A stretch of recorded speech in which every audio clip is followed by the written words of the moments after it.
roughly about 4 months from the time we got stopped at the airport.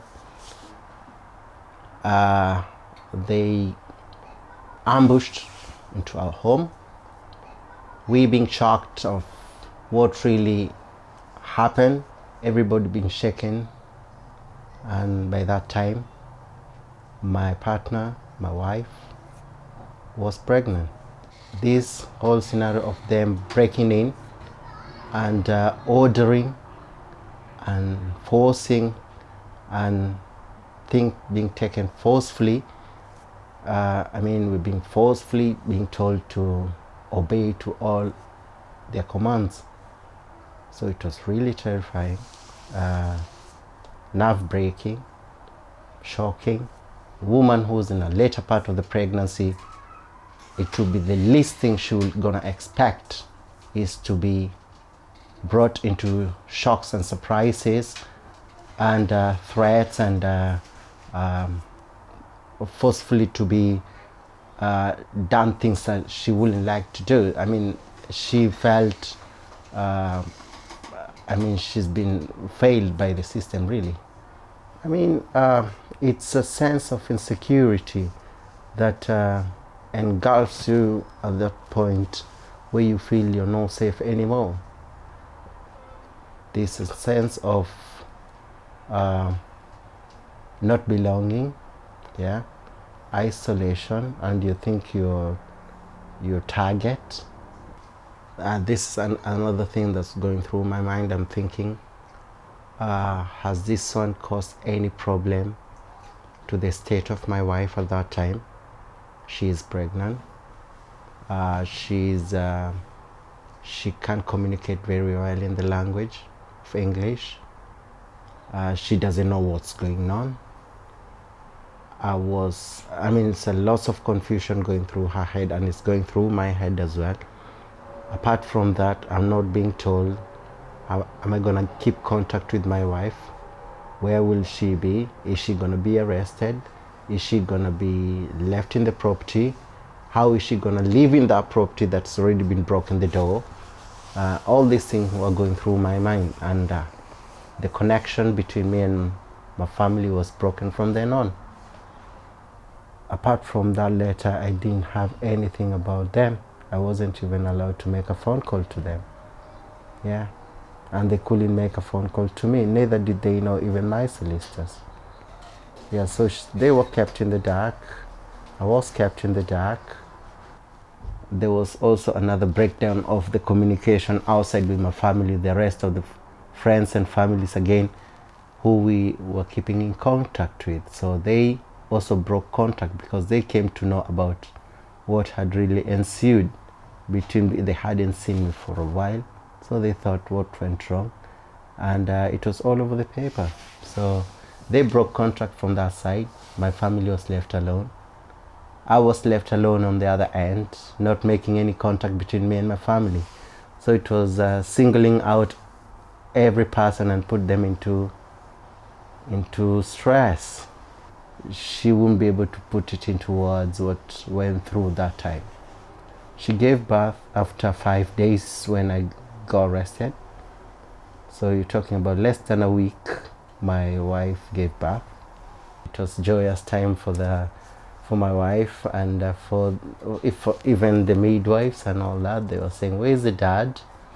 And that brought me to tears, because I'll feel the joy mixed with a sense of feeling that I wish I was there. Yeah, I mean, as a dad, yeah, but this one was snatched from me. My wife really went through a hard situation. Us not being from the country, so the rest of the family are not here. Being locked up in a cell for 23 hours sometimes can bring a sense of anger, and sometimes can bring to yourself to, you feel like you're worthless. Eventually, I came to see the baby after 6 months.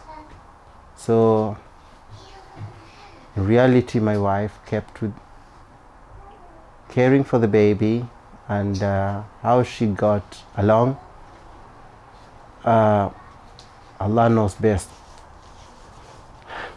The experience in prison, to me, is there is a feeling of isolation and separation from yourself. You lose your dignity, and HUGS are ready to help from that day on. A similar family to mine will be isolated, will be neglected, will be sort of refused by the general community, and we are not talking about just the general community, we are talking about the Muslim community. But for HUGS to stand out, for those people who have been portrayed negatively, it's unique.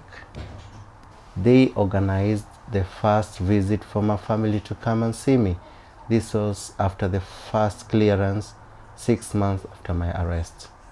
I'm going on and on and on for 6 months, but once I saw my family, it's like they all vanished.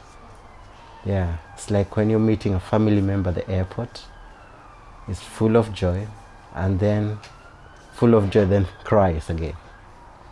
The help that we got from HUGS, it gives really a support. The emotional support they helped, making phone calls to my wife regularly, and this one really helped. This one really helped at the point where my wife has been left alone for a while, having no contacts among the people of the community. So the phone call really helped. It might look only a phone call to make to a family that has been isolated, but the impact of that phone call had a great consequences on the life of the family. Financially, they supported with different avenues, monthly vouchers that will help on food and clothing. They will also help on different seasons of the year, when it starts like the winter season. And the biggest help on my side was to facilitate the visits coming to prison. This on myself and on my experience will stand fast as the biggest help I've got. Them facilitating for my family traveling 5-hour travel to come and see me, and accommodating them in a private accommodation or wherever for them to be able to see me again. When I got released, I wasn't reunited with my family straight on. So I was kept very far from my family, about for another 6 months. I mean, you take 5-hour travel from where my family were living to the prison, and then being released from a prison, taken to a location which will take my family 7 hours to get there. So yes, I was a free man, but I was still incarceration in a different way. So the HUGS used to cater for the hotel accommodation for like a week in this area, and they will cater also for the maintenance during that time. Yeah, for me and my family as a one unit at that time. So to find an organization, group of people who will be open-minded and to see the reality of the situation and to see the impact of what has been portrayed as a threat, as a negativity, and they will see the positivity of that situation and they kick in and to help. I mean, it can be put into words. I actually had to tell HUGS to give me extra support on how I'm going to be self-reliant, and they open many avenues for me to go through, either to go on studying or to maybe learn a course, or maybe do a driving course. So I thought I'm going to do a driving course as a start, and that was a beautiful thing that I got from HUGS, yeah. And I can drive now. It removed lots of hardship that could have been there if the help wasn't there. I mean, we're talking financially, yeah. Help, the HUGS really helped a lot.